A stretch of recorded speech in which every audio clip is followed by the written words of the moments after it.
दुख में सुमरण सब करे, सुख में करे ना कोई। जय सुख में सुमरण करे, तो दुख कहे कोई। भाई सुख में सुमरण किया नहीं, फिर दुख में करते याद। कहे कबीरता दास की, अब कौन सुने फरियाद। अब देखो पुण्यात्माओं परमात्मा हर तरह से समझाने की कोशिश किया करते थे कि दुख में सभी भगवान को याद करते हैं और सुख में भूल जाते हैं।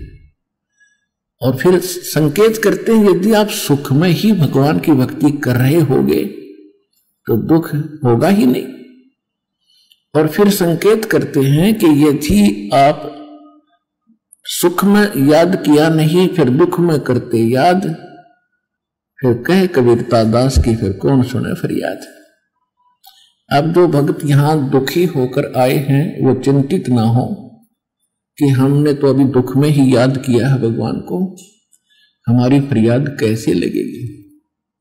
ये उनके लिए है जो परमात्मा ठीक ढंग से जिनको मिला नहीं, संत मिला नहीं, और फिर किसी अन्य साधना में और उन भगवानों के आगे जाके आप पुकार करते हो, क्योंकि वो ना आपको हानि कर सकते थे